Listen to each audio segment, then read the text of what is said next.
C'est un compte semblé étrange, mais chaque minute de cette vidéo vous aidera à comprendre nos propos. Le numéro 1. On peut tous s'accorder pour dire que Pelé était le premier. Il a été le premier footballeur à émerveiller le monde, à une époque où il n'y avait ni internet, ni YouTube, ni la télévision par satellite. Pelé était le visage que l'on retrouvait sur la une des journaux, il a joué dans des films et il est même apparu à Hollywood. Mais ce n'est pas tout, Pelé savait même chanter.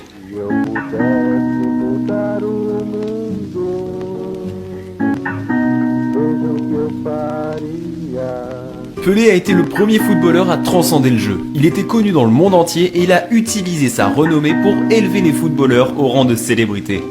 Il est le moule sur lequel tous les footballeurs modernes ont été façonnés. Et nous n'avons pas encore parlé de la magie dont il était doté sur un terrain de football. Pelé était un attaquant qui récupérait le ballon.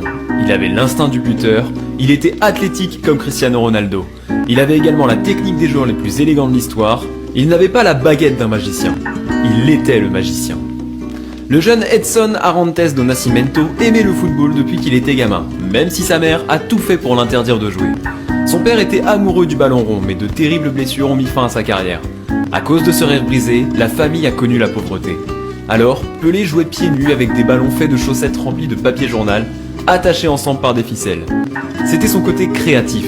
Edson, son prénom, s'inspirait du célèbre inventeur Thomas Alva Edison. L'amour de Pelé pour le football était accompagné d'un talent inné et d'une volonté de prouver qu'il avait raison et que les autres avaient tort. À 15 ans, il jouait déjà à Santos, et avant même d'avoir 17 ans, il évoluait avec la sélection brésilienne. Pour ses débuts contre l'Argentine, il a marqué son premier but. Ce but-là n'était que le premier pas de la revanche de Pelé. En 1950, le jeune Edson n'avait que 10 ans, et il a vu son père pleurer quand le Brésil a perdu la finale de la Coupe du Monde, à domicile face à l'Uruguay. I saw my father cry. I say, why you cry? Because men don't cry. At that time, men could not cry. My father said, oh, Brazil lost.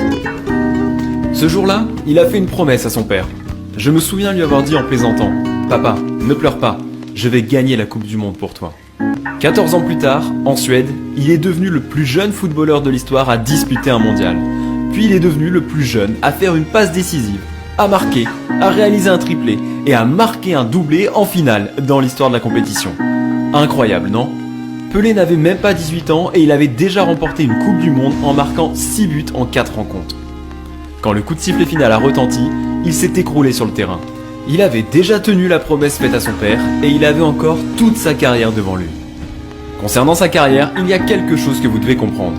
Oui, Pelé en a joué la majeure partie au Brésil, à Santos, et il n'est jamais venu en Europe. Et Dieu sait que les gens d'Europe ont tout fait pour l'attirer sur le